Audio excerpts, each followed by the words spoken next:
Magkano po ba ang pwedeng kitain sa pag-YouTube? Bakit yung iba, ang daming subscribers? Paano naman ma-meet yung 4,000 views? Ginagamit kong software, ano yung camera ko, kung paano ako nagsimula, kung kailan ako nagsimula. Tingnan mo.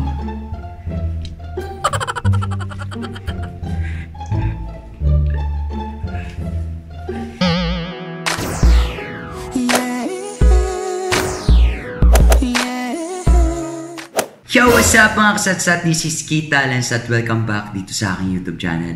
At kung ikaw ay bago pa lamang dito sa aking YouTube channel, ikaw ay mag-subscribe na and click the tiny bell para updated sa aking mga videos. Yan mga kasatsat, ang topic po natin ngayon, ito yung about sa mga YouTuber at sa mga balak mag-YouTube at mag-vlog.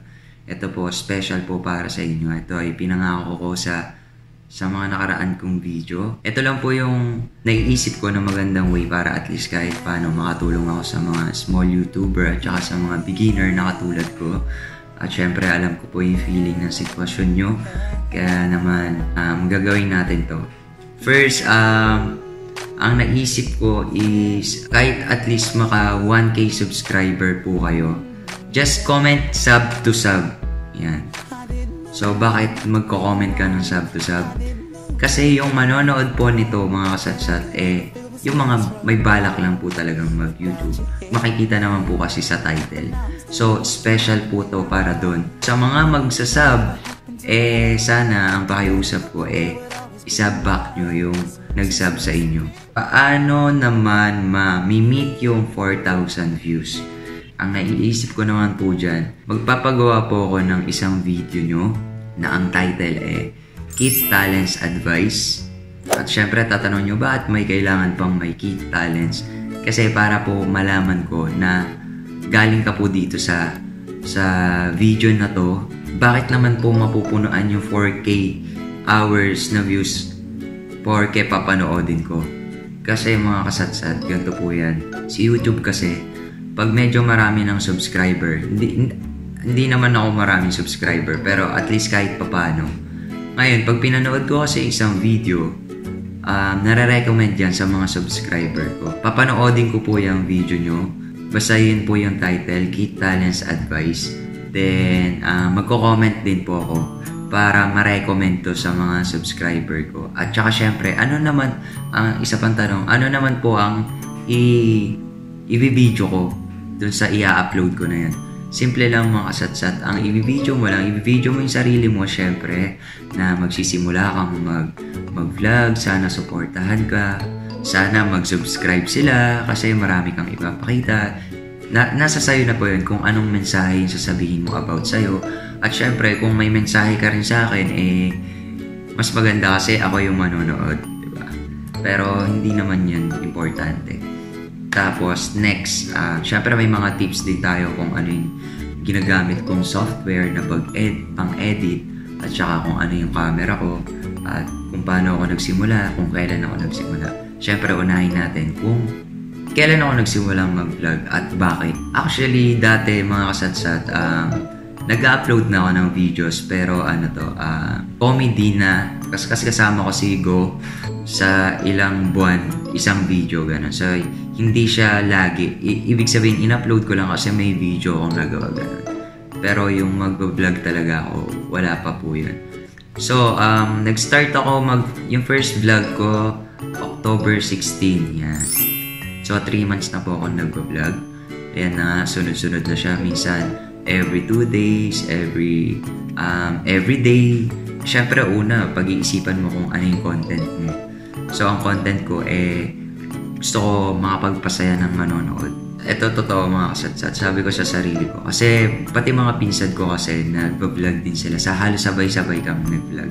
Sinabi ko sa kanila na kung sino yung mas unang aangat, tulungan, parang gano'n. Kumbaga, sabi ko sa sarili ko dati, pag ako dumami yung subscriber ko, hindi ako manghihinayang tumulong sa mga nag-YouTube din, sa mga nagsisimula. Kasi aminin natin na sobrang hirap po talagang maka-gain ng subscribers. At ang hirap manghikayat ng tao na panoodin ka. Tapos bigla ka nga mapapatanong, bakit yung iba, ang daming subscribers? Kasi mga satsat, syempre, Yung iba, matagal na silang nag-YouTube. Yung iba naman may nag-viral. Yung iba naman, meron silang barkada or kapatid or nakikolab sa mas marami ng subscribers. So, nahahatak sila yun mga kasatsat. Ako, nung nagsimula ako, sabi ko, wala naman akong wala akong kakilalang ganun para mahatak ako. So, yun nga, yung naisip ko nga ako, joker din ako, palatawa, masayahin na tao. So, sabi ko sa sarili ko, wala, baka totoo lang. Totoo yung ipapakita ko. Hindi kami gagawa ng script. Ako, alam ko na kung ano yung gagawin, pero yung gusto ko, yung i-guess ko, hindi nila alam kung ano yung gagawin para at least natural yung paglabas sa vlog ko. Ang tip ko lang, baka totoo ka. Siyempre, minsan yung mga bad words, hindi natin maiwasan yan kasi ako rin naman, may mga bad words din ako. Pero, depende sa pag-deliver mo kung alam na, iisipin mo agad habang nag-edit ka, ikaw yung nanonood, ano masarap ba sa tenga, masakit ba sa tenga, so yun, pwede mo naman siyang i-beep or hayaan mo lang kung magigets ng tao na joke lang yun. So yun yung isa ko pang tip. Ano nga ba yung gamit kong software? Yan. Bali, dalawa po yung gamit ko, mga kasatsat. Pag medyo complicated yung i-edit ko, ang gamit ko po is Windows, Cyberlink, Power Director, yan. Pero madalas, pag lalo na to, yung ganito lang, yung simpleng vlog lang, ang gamit ko po is MacBook, iMovie. Ano ang gamit kong camera? Cellphone lang po ang gamit kong camera. Yan.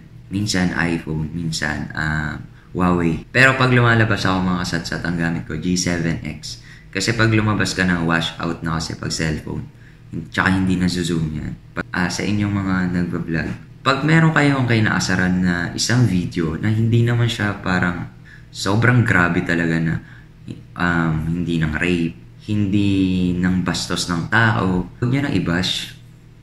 Kasi pag ako kasi meron, sa aminin ko, sa totoo lang, meron din ako kinakainisan na video. Pero inis lang naman yun o kaya nairita ka lang.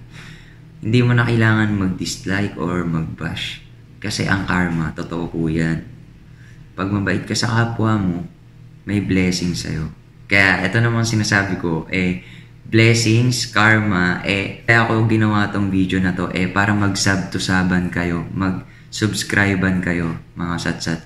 Hindi porke parang tinamad ka na, kunwari nag-subscribe ako. Huwag ganun, mga kasatsat.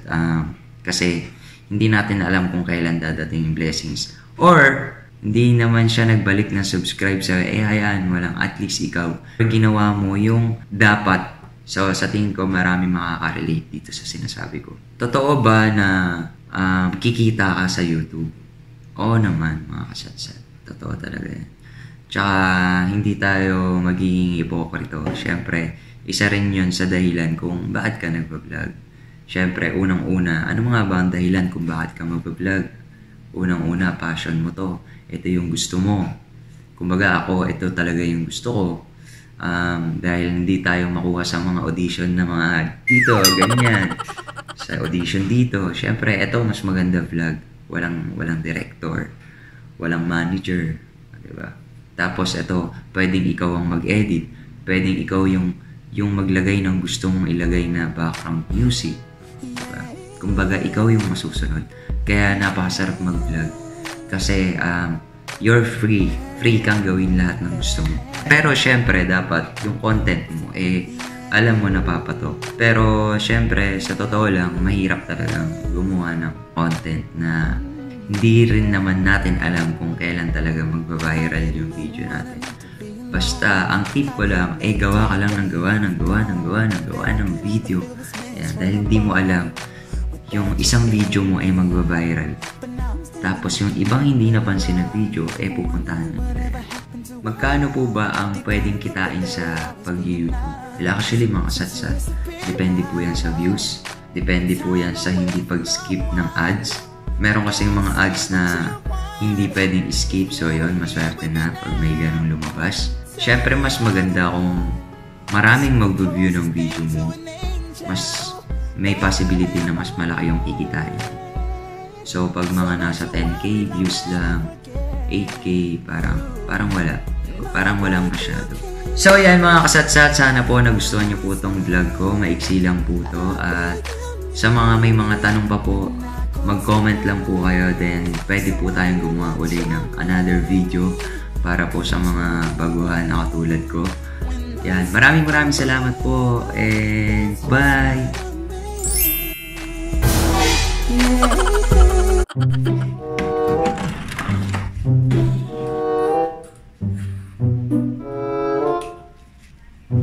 Yan guys, bali kayo naman kung iyan si Sir kasi mali yung nangyari kanina, so ako yung gaganti kaya.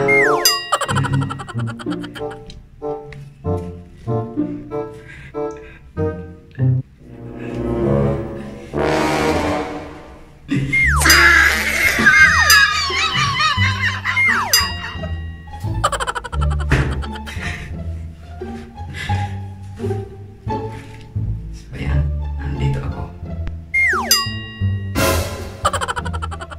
Yak, kadiri.